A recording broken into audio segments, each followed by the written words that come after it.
नमस्कार, स्वागत है आप सभी का हमारे इस विशेष आध्यात्मिक पॉडकास्ट में, जहां हम आज बात करेंगे भगवान श्री राम की जन्मभूमि अयोध्या की, एक ऐसी धरती जो स्वयं धर्म, मर्यादा और सत्य की प्रतीक है। आज का विषय अत्यंत विशेष है, राम नवमी पर अयोध्या में बनी श्री राम प्रतिमा की रहस्यमयी बातें। यह सिर्फ एक मूर्ति नहीं है, यह करोड़ों लोगों की श्रद्धा, विश्वास और संस्कृति का प्रतीक है। आइए इस रहस्य से पर्दा हटाते हैं। अयोध्या, यह नाम सुनते ही मन में श्रद्धा की एक लहर सी दौड़ जाती है। यही वह भूमि है जहां त्रेता युग में भगवान विष्णु ने मर्यादा पुरुषोत्तम श्री राम के रूप में जन्म लिया। युगों बीत गए, पर श्री राम का नाम आज भी उतना ही पवित्र, उतना ही प्रभावशाली है। जब श्री राम जन्मभूमि पर भव्य मंदिर निर्माण की प्रक्रिया आरंभ हुई, तो पूरे देश और दुनिया की निगाहें उस पर टिक गईं। और उसी मंदिर परिसर में बनाई गई श्री राम की दिव्य प्रतिमा, यह केवल एक मूर्ति कला का उदाहरण नहीं, अपितु एक रहस्य और आध्यात्मिक ऊर्जा का केंद्र बन चुकी है। यह प्रतिमा 51 इंच ऊंची है, काले पत्थर से बनी हुई है, जिसे श्याम शिल्प भी कहा जाता है। लेकिन क्या आप जानते हैं कि इस मूर्ति का पत्थर कोई साधारण पत्थर नहीं है। यह पत्थर नेपाल की पहाड़ियों से लाया गया, जो स्वयं में ही ऊर्जा का स्रोत माना जाता है। कहा जाता है कि यह शिला जिस स्थान से निकाली गई, वहां वर्षों तक साधुओं ने तप किया था। जब इसे काटा गया तो पत्थर से स्वतः सुगंधित धूप की गंध आने लगी, मानो यह स्वयं श्री राम का आशीर्वाद लिए हुए है। इस मूर्ति को बनाने में शिल्पियों ने कोई मशीन का प्रयोग नहीं किया। हर रेखा, हर भाव, हर मुद्रा हाथों से तराशी गई है। इसे बनाते समय कलाकार उपवास रखते थे, भजन गाते थे और हर दिन प्रतिमा की पूजा करते थे। यह केवल मूर्ति निर्माण नहीं था, यह एक तपस्या थी, और इसी तप में बसता है इसका रहस्य। एक और आश्चर्यजनक बात यह है कि इस प्रतिमा की आंखें जीवंत प्रतीत होती हैं। जब भक्तजन इसे निहारते हैं तो ऐसा लगता है मानो श्री राम स्वयं उन्हें देख रहे हैं। एक भक्त ने कहा कि जब उसने पहली बार प्रतिमा के सामने आंखें बंद कीं तो भीतर एक प्रकाश फैल गया। यह केवल एक भक्त की अनुभूति नहीं थी। कई श्रद्धालुओं ने बताया कि प्रतिमा के समीप जाते ही एक ऊर्जा की तरंग सी अनुभव होती है। कुछ लोगों का यह भी मानना है कि यह प्रतिमा समय समय पर अपना रंग बदलती है। सुबह के समय यह थोड़ी हल्की प्रतीत होती है, जैसे उगते सूर्य की कोमलता हो, और शाम को यह गहरी और गंभीर, जैसे कोई तपस्वी ध्यान में लीन हो।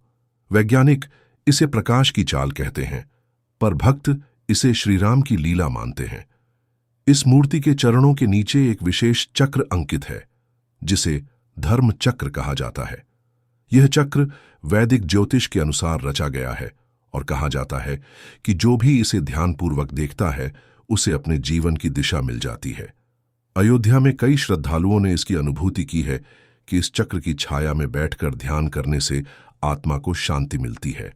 रामनवमी के दिन जब यह प्रतिमा पहली बार सार्वजनिक रूप से सामने आई थी, तो वातावरण में कुछ विशेष था। मंदिर परिसर में घंटों तक दिव्य सुगंध बनी रही, बिना किसी धूप या अगरबत्ती के। कुछ लोगों ने आकाश में एक हल्की रोशनी की रेखा भी देखी, जैसे किसी दिव्य यान ने आशीर्वाद दिया हो। यह कोई कल्पना नहीं, बल्कि अनेकों की सजीव अनुभूति थी। अयोध्या में रहने वाले बुजुर्ग बताते हैं कि जब जब कोई बड़ी प्रतिमा बनती है, तो आसपास के वातावरण में एक हलचल सी होती है। पशु पक्षी असामान्य व्यवहार करने लगते हैं, हवा की दिशा बदल जाती है। और यह सब श्री राम प्रतिमा के साथ भी हुआ। मंदिर निर्माण के उस समय में पक्षियों का एक झुंड हर सुबह मंदिर की दिशा में उड़ता था और देर शाम लौटता था, जैसे वो भी उस ऊर्जा से खींच रहे हों। कहते हैं कि प्रतिमा को प्राण प्रतिष्ठा के दिन जैसे ही मंत्रोच्चारण हुआ, वहां उपस्थित कई लोगों की आंखों से अश्रु बहने लगे, बिना किसी कारण के, मानो आत्मा स्वयं श्री राम की उपस्थिति को अनुभव कर रही थी। उस दिन पूरे अयोध्या में एक अपूर्व शांति का अनुभव हुआ, जैसे कि समय कुछ पल के लिए ठहर गया हो। यह भी माना जाता है कि इस प्रतिमा के दर्शन करने से व्यक्ति के अंदर छिपा भय, क्रोध और मोह स्वयं नष्ट हो जाता है। एक बार एक युवक जो मानसिक तनाव से जूझ रहा था, वह जब पहली बार इस मूर्ति के दर्शन को आया, तो उसने महसूस किया कि उसके भीतर कुछ टूट कर निकल गया, और उसके बाद उसका जीवन पूरी तरह बदल गया। वह अब एक साधक बन चुका है। इतिहासकार कहते हैं कि श्री राम की यह प्रतिमा केवल वर्तमान की नहीं बल्कि भविष्य की भी है। इसका निर्माण इस प्रकार किया गया है कि आने वाले हजारों वर्षों तक यह नष्ट नहीं होगी। यह मूर्ति न केवल अयोध्या बल्कि पूरे भारतवर्ष की संस्कृति, आस्था और पहचान का प्रतीक बन चुकी है। आज जब हम रामनवमी पर भगवान श्री राम के जन्म का उत्सव मनाते हैं तो यह प्रतिमा उस अवतार की याद दिलाती है जो धर्म की रक्षा हेतु आया, जिसने सच्चाई के लिए अपने राज्य का त्याग किया, जिसने वन में जाकर राक्षसों का नाश किया और जिसने संपूर्ण मानवता को यह सिखाया कि जीवन केवल भोग नहीं, एक योग है। रामनवमी केवल उत्सव नहीं, वह चेतना है और अयोध्या की यह प्रतिमा उस चेतना की मूर्त रूप है। यह हमें अपने जीवन में मर्यादा, सहनशीलता और सेवा का मार्ग दिखाती है। जब आप अगली बार इस प्रतिमा के दर्शन करें तो केवल आंखों से नहीं, मन से देखें। आपको अनुभव होगा कि आप किसी मूर्ति को नहीं, स्वयं श्री राम को देख रहे हैं। तो मित्रों, आज के इस विशेष पॉडकास्ट में हमने जाना अयोध्या में बनी श्री राम प्रतिमा की रहस्यमयी बातें, जो विज्ञान से परे, अनुभव और श्रद्धा से जुड़ी हैं।